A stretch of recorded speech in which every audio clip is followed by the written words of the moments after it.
De la senadora Angélica de la Peña Gómez, presidenta de la Comisión de Derechos Humanos del Senado de la República. Buenas tardes a todas y a todos los asistentes. Señor secretario Miguel Osorio Chong, secretario de Gobernación, bienvenido al Senado de la República. Igual todas y todos ustedes bienvenidos a este espacio del Senado de la República. Señor presidente de la mesa directiva, José González Morfín, de la Cámara de Diputados, señor presidente de la mesa directiva del Senado de la República, senador Raúl Cervantes, señora ministra Olga Sánchez Cordero, bienvenida. Nos da mucho gusto que finalmente haya podido resolver pronto su agenda para poder acompañarnos. Sabemos de su gran esfuerzo. Señor presidente de la Comisión Nacional de Derechos Humanos, doctor Raúl Plasencia, señor Felipe Solís, subsecretario de Enlace Legislativo de la Secretaría de Gobernación, y por supuesto a mi colega, la diputada Miriam Cárdenas, presidenta de la Comisión de Derechos Humanos, y por supuesto también bienvenida a la señora subsecretaria Lía Limón. Hoy presentamos el diagnóstico de la implementación de la reforma constitucional en materia de derechos humanos a 3 años de su promulgación. Los 3 poderes de la Unión que signamos este documento establecemos lo que hemos hecho y lo que está pendiente emprender desde nuestro ámbito para cumplir con nuestro mandato y garantizar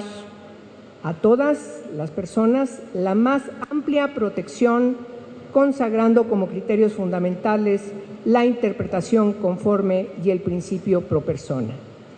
Los 11 artículos reformados en junio de 2011 constituyen un nuevo enfoque en materia de derechos humanos porque se sustentan en el control de convencionalidad. Las autoridades deberán conocer y aplicar las normas del derecho internacional, para que cuando existan distintas interpretaciones de una norma jurídica, se elija siempre la que más beneficie a la persona. A lo anterior debemos sumar que todas las autoridades en el ámbito de sus respectivas competencias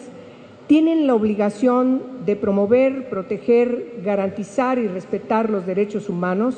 de conformidad con los principios de universalidad, interdependencia, indivisibilidad y progresividad. La instrumentación y el éxito de este nuevo paradigma que constituye un parteaguas en nuestro marco jurídico dependen precisamente de la actuación cotidiana y de su aplicación sistemática por parte de todas las autoridades de los 3 poderes y de los 3 niveles de gobierno y, por supuesto, de todos los organismos constitucionales y de la sociedad, que debe coadyuvar en la construcción de este nuevo Estado de Derecho. Ahora, el gran reto es lograr que todas las autoridades, que todas las personas con algún tipo de responsabilidad en el servicio público apliquen en todas sus actuaciones el enfoque de derechos humanos y ejerzan su responsabilidad de coadyuvar activamente a garantizar la protección efectiva de todos los derechos de todas las personas sin discriminación de ningún tipo. Y es aquí donde se encuentra el principal reto de la implementación de la reforma constitucional. ¿Cómo deben traducir, interpretar y aplicar en el ámbito de sus competencias el nuevo mandato constitucional los poderes ejecutivo, legislativo y judicial en los ámbitos federal, local y municipal? ¿Cómo lograr que todas las autoridades, que todas las personas con algún tipo de responsabilidad en el servicio público apliquen en todas sus actuaciones el enfoque de derechos humanos y ejerzan su responsabilidad de coadyuvar activamente a garantizar la protección efectiva de todos los derechos de todas las personas sin discriminación de ningún tipo y bajo ninguna índole. Encontrar la respuesta desde el Poder Legislativo a las interrogantes anteriores no ha sido fácil. A 3 años de distancia de la entrada en vigor de la reforma constitucional, es necesario reconocer que el incumplimiento en el que incurrió el Congreso de la Unión al no expedir a tiempo diversas leyes reglamentarias, tal y como estaba establecido en los artículos transitorios del decreto de la reforma constitucional, se encuentra íntimamente relacionado con la complejidad de traducir en disposiciones normativas más amplias, pero también más claras y concretas, los postulados fundamentales y los principios que inspiraron y dieron sustento a la reforma constitucional, tomando en cuenta también a la sociedad que representamos. Y lo que nos reclama también atender. Hoy podemos definir con justicia que la 60ª legislatura que concretó el primer tramo de la reforma constitucional es una legislatura gloriosa. Nos han dejado tareas: fortalecer los mecanismos institucionales de la Ley General de Víctimas, lograr que el sistema educativo nacional, su enfoque de derechos humanos sea lo ordinario, implementar adecuadamente la protección de quienes buscan asilo o refugio, el reto que significa el respeto irrestricto de los tratados en materia de derechos humanos que aprobamos, la atención y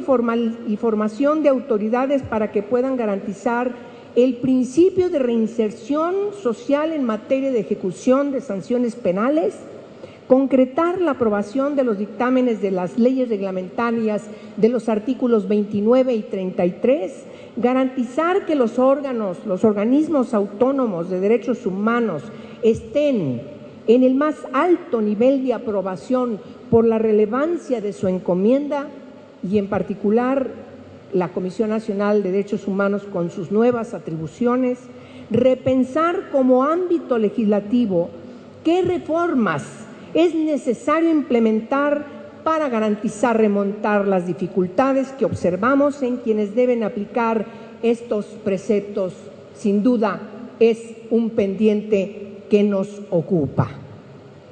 En los fundamentos de reformas a la legislación es recurrente esgrimir los conceptos de la Declaración Universal de los Derechos Humanos. A partir de junio de 2011, invocamos nuestra reforma en materia de derechos humanos. Así ha sido con la Ley de Amparo, con el Código de Justicia Militar, con la Ley contra la Discriminación,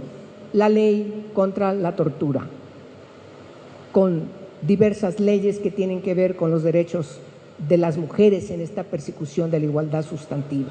el reconocimiento de que niñas y niños sean reconocidos como sujetos de derechos, la no discriminación por diversa orientación sexual o identidad de género, atender a quienes hoy reclaman por la desaparición forzada de personas, a quienes siguen pugnando porque se garantice la protección irrestricta del Estado de periodistas y defensores de derechos humanos, etcétera, etcétera, etcétera. Este es el nuevo contexto jurídico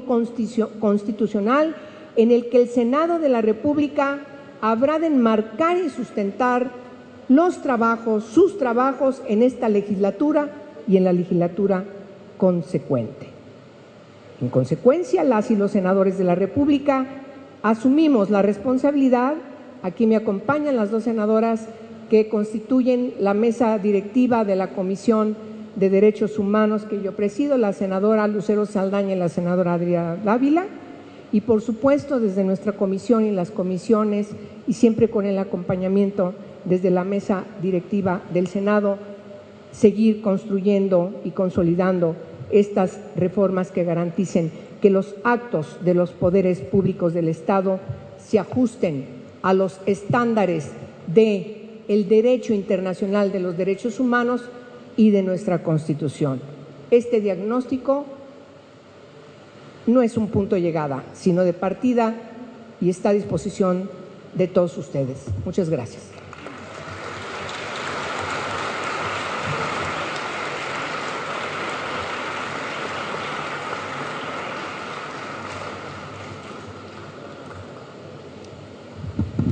Muchas gracias, senadora Angélica de la Peña, presidenta de la Comisión de Derechos Humanos del Senado de la República.